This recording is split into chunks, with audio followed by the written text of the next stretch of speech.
नमस्कार, स्वागत है आप सभी का हमारे चैनल में। आज हम बात करने वाले हैं नए टैक्स स्लैब्स के बारे में। तो हमारे साथ है सीए राहुल अग्रवाल। आज हम सर से बात करेंगे कि जो नया टैक्स स्लैब है वो किस पे लागू होगा, कैसे लागू होगा और उसमें क्या क्या पुराने वाले से क्या क्या नया चेंजेस है। तो सर, स्वागत है आपका हमारे चैनल पे। आज हम आपसे जानेंगे जो नया टैक्स स्लैब है उसमें क्या क्या चेंजेस है पुराने वाले से। Thank you Ankur for introduce me. आज ठीक है, आज हम जो डिस्कस करने वाले हैं वो नए टैक्स स्लैब को लेके करने वाले हैं। सबसे पहले तो अंकुर, इस बार जो गवर्नमेंट ने जो नया बजट लेके आई है, सबसे बढ़िया बात उन्होंने की है कि जो हमारी टैक्स एग्जम्पशन की लिमिट थी, यानी कि जो गवर्नमेंट हमें रिबेट देती थी वो उन्होंने 12 लाख तक नील कर दिया है। लेकिन बहुत सारे लोग इसमें कंफ्यूज है। कंफ्यूज इस तरह से है कि मतलब एक तरफ गवर्नमेंट ने स्लैब दिया है, जैसे चार सपोज 4 लाख तक हमारा टैक्स, कोई टैक्स नहीं लगेगा। उसके बाद अगर हम 4 से 8 लाख तक जिसकी अर्निंग है उस पर 5% का गवर्नमेंट टैक्स लगाती है। और 8 से 12 की तरफ हम जब जाते हैं, जिसकी इनकम 8 से 12 है, तो उस पर 10% का टैक्स स्लैब लगाती है। तो अब बहुत से लोगों का डाउट है कि फिर अगर 12 लाख तक टैक्स निल है तो ये टैक्स स्लैब क्यों है, फिर मतलब ये 5% क्या है, ये 10% क्या है। बेसिकली बहुत से लोगों का डाउट है। तो मैं आपको क्लियर कर देता हूं कि गवर्नमेंट जो है वो ऐसा नहीं है कि 12 लाख तक टैक्स आपका निल हो गया, जिसकी भी इनकम 12 लाख है उसका टैक्स निल हो गया। बेसिकली इसमें रिबेट दी जाएगी, ये उन लोगों को रिबेट दी जाएगी जिसकी इनकम 12 लाख से कम रहेगी या 12 लाख तक रहेगी। उनको गवर्नमेंट 60,000 रुपए की रिबेट देगी। इन केस अगर किसी की इनकम 12 लाख रुपए से ऊपर जाती है, सपोज आपकी इनकम 13 लाख रुपए जाती है, फिर आपको वो रिबेट का बेनिफिट नहीं मिलेगा और आपको 13 लाख पर पूरा टैक्स पे करना पड़ेगा गवर्नमेंट को। जब आप उस 13 लाख की कैलकुलेशन करने जाएंगे तो तब आपको वो स्लैब रेट की आवश्यकता पड़ेगी। वो टैक्स कैलकुलेशन के लिए आपको टैक्स स्लैब देखना पड़ेगा। अंकुर, मैं आपको बताऊं कि एक्चुअली में आप मुझसे पूछ रहे थे कि नया टैक्स स्लैब में और पुराने में मतलब पुराने में क्या क्या अंतर है? डिफरेंस है। देखो, इसमें बहुत बड़ा डिफरेंस इस बार आया है। गवर्नमेंट ने मतलब इस बार जो मिडिल क्लास के लिए जो रिबेट दी है ना, वो बहुत अच्छी रिबेट दे दी है, क्योंकि 12 लाख तक की इनकम में बहुत सारे लोग कवर हो जाते हैं। बेसिकली जो है ना, जो सैलरीड पर्सन है ना, उनके लिए अलग से एक बेनिफिट ये है कि अगर आपकी सैलरीड इनकम है, तो अगर आपने 12,75,000 रुपए तक भी आप अर्न करते हैं, तो उसमें क्या है, 75,000 रुपए की गवर्नमेंट ने स्टैंडर्ड डिडक्शन को दिया हुआ है। तो अब अगर आपने सैलरीड इनकम, अगर आपकी सैलरी इनकम पूरे साल की 12,75,000 है, तो भी आपको कोई टैक्स नहीं लगेगा। नहीं, लेकिन जैसे कुछ लोग हैं उनके अंदर ना ये कंफ्यूजन है। जैसे उनके वो लोग ये सोच रहे हैं कि उनकी 12 लाख सैलरी है तो उनका बिल्कुल टैक्स बच गया। लेकिन जब 12 लाख के ऊपर जो सैलरीज है, जैसा आपने बताया कि 12,75, तो मतलब 12,80 जिसकी सैलरी है उसको 12,80 के बाद टैक्स देना पड़ेगा या स्टार्टिंग से? नहीं, देखिए, मैंने जैसे जैसे कि मैंने अभी आपको बताया इसके बारे में कि गवर्नमेंट ने टैक्स को निल नहीं किया है। 12 लाख तक की इनकम पे टैक्स निल नहीं है। गवर्नमेंट ने अलग से एक रिबेट दी है जो कि 87A में कवर होती है। गवर्नमेंट ने वो रिबेट दी है उसको, टैक्स पेयर को, कि अगर आपकी इनकम 12 लाख तक है। देखिए, अगर हम देखो, मैं आपको एक कैलकुलेशन बताता हूँ। जैसे कि इस बार इनकम टैक्स में स्लैब आया है, 4 लाख तक नील है। 4 लाख से 8 लाख तक कितना डिफरेंस होता है?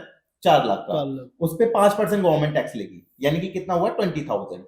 अब अगर हम 8 से 12 की तरफ जाते हैं तो उस पर गवर्नमेंट 10% का स्लैब लगाया है, यानी कि अगर आपकी इनकम 8 से 12 के बीच में फॉल हो रही है तो उस पर गवर्नमेंट आपसे 10% टैक्स लेगी। तो अगर हम उसका डिफरेंस टैक्स निकाल के देखें तो 8 से 12 यानी कि 4 लाख का डिफरेंस है। 4 लाख पर 10% 40,000।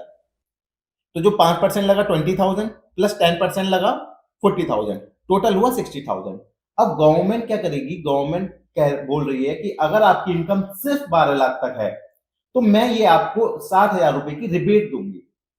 वो आपको रिबेट 87A में रिबेट, यानी कि एक तरह से छूट आपको मिल जाएगी, आपको कोई टैक्स पे नहीं करना पड़ेगा। लेकिन अगर आप 12 लाख से ऊपर की इनकम पे स्लैब में पहुंच जाते हैं, फिर आपको ये रिबेट का बेनिफिट नहीं मिलेगा, ये आपको रिबेट नहीं मिलेगी। अगर इसमें बात करें हम, जैसे न्यू टैक्स स्लैब में जो सैलरीज पर्सन है उनको इसमें क्या क्या और कैसे फायदा होगा? देखो अंकुर, जैसे आपने स्टार्टिंग में मेरे से पूछा था कि ओल्ड में और न्यू में क्या फर्क है, या पहले जो रेट चल, देखिए, सबसे पहले तो मैं आपको बता दूं कि एक, जब पहले हमारा चलता था ओल्ड टैक्स रेजिम, फिर गवर्नमेंट एक और लेके आ गई न्यू टैक्स रेजिम। उसमें क्या किया गवर्नमेंट ने, पहले जब हम ओल्ड टैक्स रेजिम में अपनी रिटर्न फाइल करते थे उसमें हमें बहुत सारी डिडक्शंस का बेनिफिट मिलता था। फॉर एग्जाम्पल जैसे LIC है, ट्यूशन फीस है, मेडिकल इंश्योरेंस है, या हम अपने होम लोन की इंटरेस्ट पे कर रहे हैं, EMI पे कर रहे हैं, वो सारे डिडक्शंस क्या कहते हैं, एक इंडिविजुअल पर्सन को अलाउ होते थे। बट उसमें क्या था कि उसमें गवर्नमेंट ने कर रखा था कि सिर्फ 5 लाख तक जिसकी इनकम थी उसको रिबेट, मतलब उसको टैक्स फ्री रहता था। उसके बाद जिसकी भी इनकम होती थी, net income after deduction, suppose आपकी income, net income, gross income थी 7 लाख, फिर आपने उसमें किया कि 2 लाख की डिडक्शन ले ली तो आपकी 5 लाख आ गई, फिर आपको कोई टैक्स नहीं देना पड़ता था। लेकिन फिर क्या हुआ कि फिर गवर्नमेंट न्यू टैक्स रेजिम में लेके आई। न्यू टैक्स रेजिम में उन्होंने क्या किया, उन्होंने बोला कि हम आपकी 7 लाख तक टैक्स जो है, 7 लाख तक की इनकम पे कोई टैक्स नहीं लेंगे, लेकिन आपको कोई भी डिडक्शन का भी बेनिफिट नहीं देंगे। जैसे कि मैंने अभी बताया कि LIC है या आपका हेल्थ इंश्योरेंस है, तो इन सब की डिडक्शन नहीं मिलती। अब सेम यही जो न्यू टैक्स रेजिम था, पहले 7 लाख तक का उन्होंने बेनिफिट दे रखा था कि अगर आपकी इनकम 7 लाख तक है तो हम कोई भी उस पर टैक्स नहीं लेंगे, ठीक है। सेम इसको 7 लाख से इन्होंने डायरेक्ट बढ़ा के कर दिया, इन्होंने 12 लाख। अब अगर हम एम्प्लॉय सैलरीड पर्सन की बात करें, जो जो जिनकी सैलरीड इनकम है, अब उनको एक बेनिफिट और भी है। गवर्नमेंट क्या करती है कि जो भी सैलरीड पर्सन है उनको एक स्टैंडर्ड डिडक्शन और देती है 75,000 की। इट मीन्स कि अगर आपकी सैलरी 12,75,000 रुपए तक है तो आपको अब कोई टैक्स नहीं पे करना पड़ेगा। बट लेकिन अगर आपकी इनकम 12,75,000 से ऊपर, ये बात हो रही है सिर्फ सैलरी पर्सन की। बाकी अदर पर्सन जो है सैलरी के अलावा, उनके लिए सिर्फ 12 लाख की ही लिमिट है। 75,000 की डिडक्शन सिर्फ आप सैलरी पर्सन को मिलेगी, अदर पर्सन को नहीं मिलेगी। तो अब जैसे ही आप 12 लाख की वजह 13 लाख पे गए, फिर आपको वो 60,000 जो मैंने रिबेट के बारे में बताया आपको, वो आपको नहीं मिलेगा। तो मतलब ऑडियंस को इतना मुझे लगता है कि अब टैक्स के बारे में कुछ क्लियर हुई हुआ होगा, कुछ चीजें क्लियर हुई होगी, जिससे एक आपने चीज और मैं व्यूअर्स को क्लियर कर देता हूँ। एक्चुअली मेरे पास भी बहुत सारे कॉल आ रहे थे कि क्या कहते हैं, सर अब तो 12 लाख तक हो गई, टैक्स नील है, अब तो मेरे को टैक्स नहीं लगेगा। तो माय डियर फ्रेंड्स, ये जो एप्लीकेबल होगा ये आपका फाइनेंशियल ईयर 25-26 के लिए है। इट मीन्स अभी जो 24-25 की आप रिटर्न फाइल करेंगे उसमें आपको जो पहले टैक्स रेट था, यानी कि जिस भी रेट से आपका TDS या कंपनी ने डिडक्ट किया है, वो वही एप्लीकेबल रहेगा। ये जो नया वाला 12 लाख वाला आया है वो आपको फाइनेंशियल ईयर 25-26 से एप्लीकेबल है। इट मीन्स जब आपका एम्प्लॉयर TDS डिडक्ट करेगा, वो जो कैलकुलेशन करेगा आपकी सैलरी की 1 अप्रैल ऑनवर्ड से, वो 12 लाख को कंसीडर करते हुए उसको कंसीडर करेंगे। एक अब हम थोड़ी सी बात कर लेते हैं पुराने जो टैक्स स्लैब था, अगर उसमें हम बात करें तो थोड़ा सा आप उसके बारे में बता दो, उसमें और इसमें क्या डिफरेंस है, मतलब एक एक चीज में देखो कुछ दो बेसिकली एग्जांपल देके किसी चीज का, मतलब मैं ना बेसिकली क्लियर कर देता हूँ इसको, इस पॉइंट को भी। बेसिकली इसमें ना 2 तरीके से बेनिफिट दिया है गवर्नमेंट ने। 2 तरीके से कैसे दिया है कि जैसे कि मैंने अभी बताया कि जो अभी तक का जो टैक्स स्लैब था वो 7 लाख तक के लिए गवर्नमेंट नील किया हुआ था टैक्स पर्सन के लिए। अगर आपकी इनकम 7 लाख तक है तो वहां पे आपको कोई टैक्स नहीं लगता था। तो पहला बेनिफिट तो ये कि 7 लाख से उन्होंने सीधे कर दिया 12 लाख। इट मीन्स कि अब पहले जो हमारी इनकम 7 लाख तक की उस पर कोई टैक्स नहीं देते थे, अब अगर हमारी इनकम 12 लाख तक है तो हमें उस पर कोई टैक्स नहीं देना। सेकंड बेनिफिट जो हमको मिला है, हमें वो मिला है स्लैब रेट का। पहले जो स्लैब रेट था, इससे पहले वाले जो फाइनेंस एक्ट में, जो फाइनेंस बजट में जो उन्होंने स्लैब था, वो इस तरह से था, मैं बता देता हूं आपको। वो था 3 तक, जो 3 लाख तक है वो नील था। उसके बाद 3 से 6 5%, 6 से 9 10%, फिर 9 से 12 15, 12 से 15 20, और 15 से ऊपर सीधे 30%, 30% था। जो भी है, जो हाँ इस साल के लिए रहेगा, हाँ। फाइनेंशियल ईयर 24-25 के लिए रहेगा, वो यही रहेगा।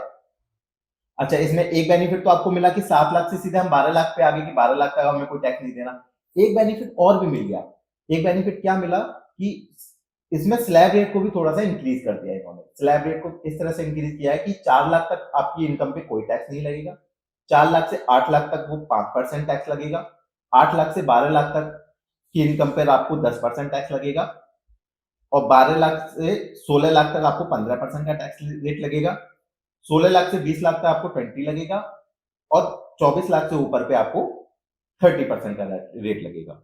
इस तरह से ये रेट रहेंगे आपके इनपुट। मुझे लगता है वो आप लोगों को थोड़ा टैक्स के बारे में पता लग गया होगा कि क्या चीज कैसे होगी। तो आज की वीडियो में बस इतना ही। आगे और इसी तरह की वीडियोस हम आपके लिए लाते रहेंगे। जुड़े रहिए हमारे चैनल के साथ, लाइक करें, सब्सक्राइब करें और हाँ, अपने फ्रेंड्स के साथ जरूर शेयर करें। धन्यवाद।